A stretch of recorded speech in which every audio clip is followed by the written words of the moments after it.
નમસ્કાર મિત્રો, ચલો આજે આપણે જઈએ આપણા ઘરના બગીચામાં, એની મુલાકાત લઈએ. જુઓ, આ છે ચીભડાનો વેલો. જો એમાં નાના નાના ફૂલ ઉગડેલા છે. જુઓ, આપણે આગળ જોઈએ છીએ દુધિયાનો વેલો. તેમાં પણ ફાલ લાગેલો છે, થોડા થોડા ફૂલ ખુલેલા છે. એમાં એક નાનકડું એવું દૂધિયું પણ આવેલું છે, તમે જોઈ શકો છો મિત્રો.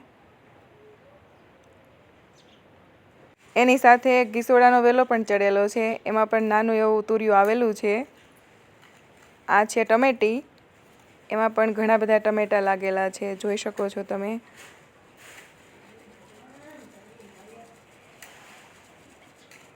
બીજા પણ ઘણા બધા તુરિયા લાગેલા છે અમારા ઘરે વેલાની અંદર. આ તો કેટલું મોટું છે, જો મસ્ત તુરિયા લાગ્યા છે.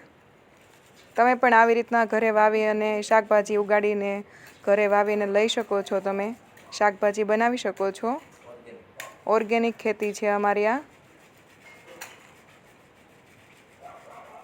આ છે ગુવારના છોડ. અત્યારે તો એમાં ગુવાર આવેલો નથી. મિત્રો, જો તમને આવા જ વિડીયો જોવા પસંદ હોય, ઓર્ગેનિક ખેતી કેવી રીતના કરવી, ઘરેથી બકાલું વાવીને કેવી રીતના શાકભાજી બનાવવું, આ ટાઈપના વિડીયો જોવા માટે અમારી ચેનલને સબસ્ક્રાઈબ કરજો અને સપોર્ટ કરવા વિનંતી. જો આ કારેલાનો વેલો છે, એમાં પણ કારેલા લાગેલા છે.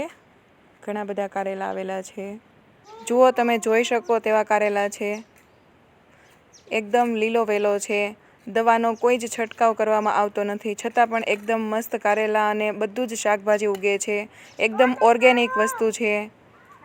જો અમે નાનો એવો બગીચો કરી અને તમને વિડીયોમાં બતાવવાની કોશિશ કરેલી છે. તમને પસંદ આવ્યો હોય તો વિડીયોને લાઈક કરજો, તમારા મિત્રો જોડે શેર કરજો.